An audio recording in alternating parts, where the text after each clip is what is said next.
What's good? What's good, everybody? Welcome back to another episode of the Urban Platform Speaks. Make sure to like and subscribe as you come into the channel and check out the content.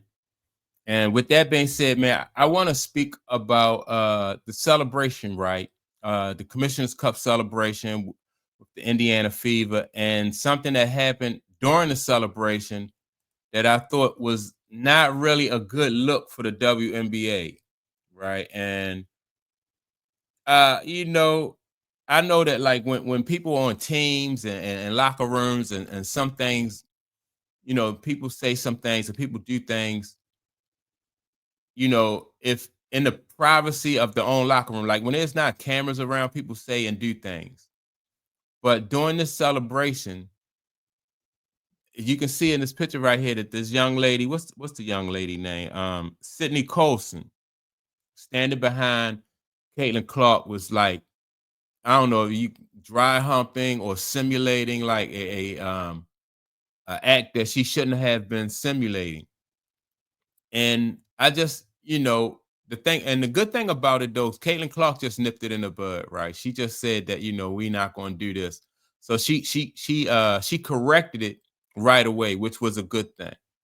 But the thing about this is like this is something that if you're trying to grow the league, you really don't need this type of situation. Um, you don't really need to this type of situation occurring, and the good, like I said, the good thing about it, Caitlin Clark realizes, which the other young lady, Sydney Colson, didn't realize, like that's just not a good look. It's not a good look.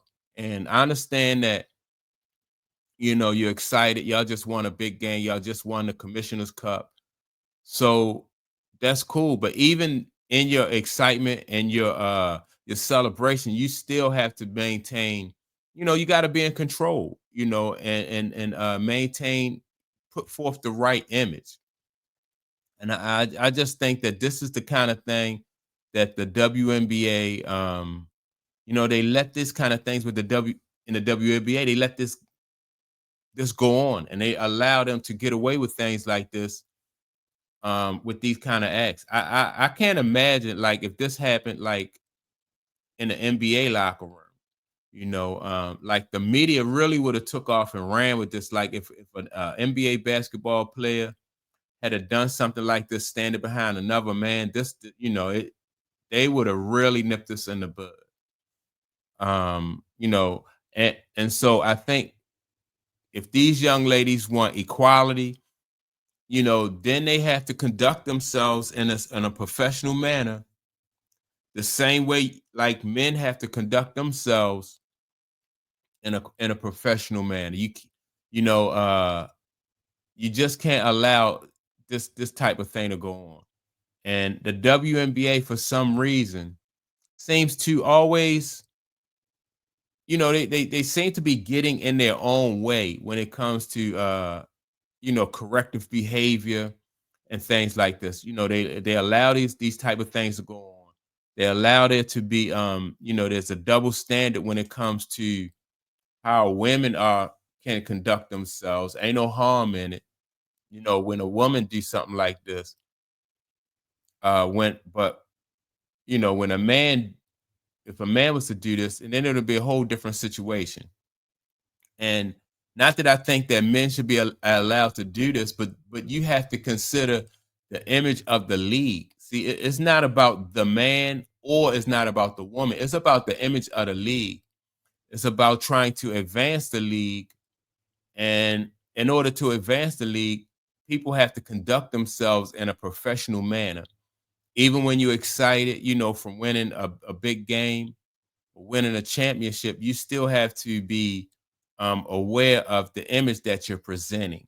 And so, that's why I'm glad that Caitlin Clark, she just kind of she playfully just kind of nipped it in the bud and drew the line.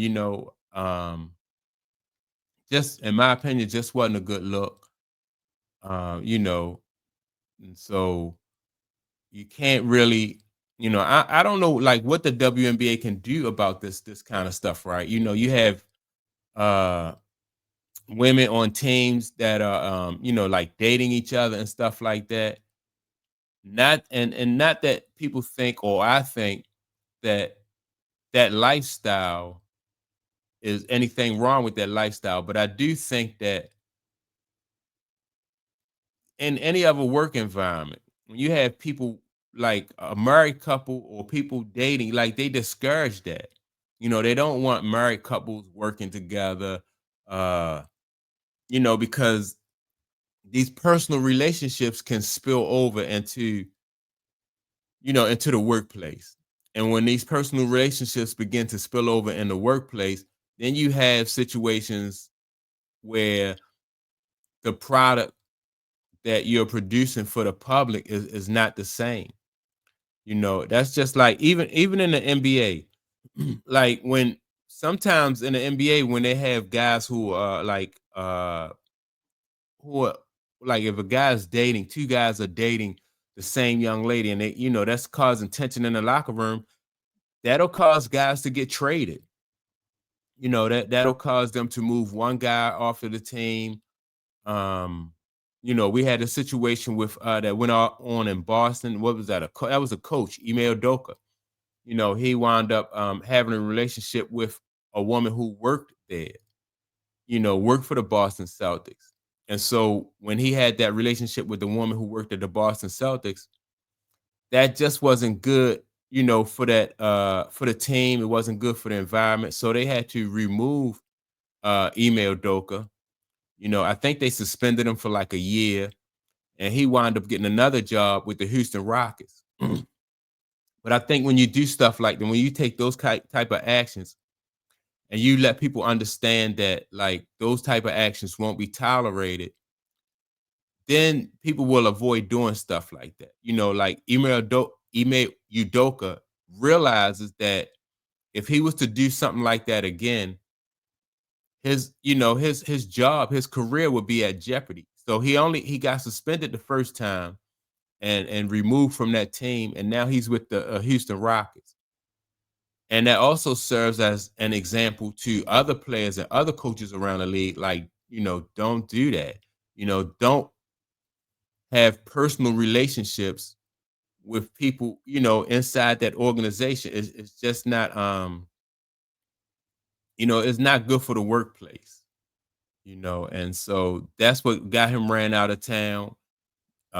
It's a deterrent when, like, for other coaches and other players who see stuff like that, they'll, I think there's been a long-standing rule too in professional sports, like these basketball players and football players, they're not typically allowed to even date the cheerleaders. You don't see a lot of those guys dating the cheerleaders. They might sneak and maybe date the cheerleader, but for the most part, they kind of stay away from dating cheerleaders. So I'm thinking if you can do it with basketball and football, whereas though these guys are not allowed to date cheerleaders, then you can do it in the WNBA. Like you can't have like in-house relationships. I think it's just it can cause too many problems. It's a bad look for the league. And really nothing really good comes from it. So if these young ladies want to be, they want their league to be equal to the NBA, then they have to conduct themselves the same way like professional basketball players would. And then when people get out of line in the WNBA, they have to, like the consequences need to be the same as they would for the NBA. And so you can't have a double standard, and that's what I think is going on right now. Like with the WNBA, I think there's a lot of double standards that's going on, and with the WNBA growing right now, you don't want to have double standards. You want them to not make mistakes that is going to make the league look bad or even hold the league back. And so that's what I see. The WNBA got a lot of good things going on for them right now, and some things they need to really clean up if they want to take their league to the next level. But they right now they have some things right now that they need to clean up, and so that's my take on it. With that being said, don't forget to like and subscribe. Also, don't forget to leave a comment, and I will check you all out in the next video. Peace.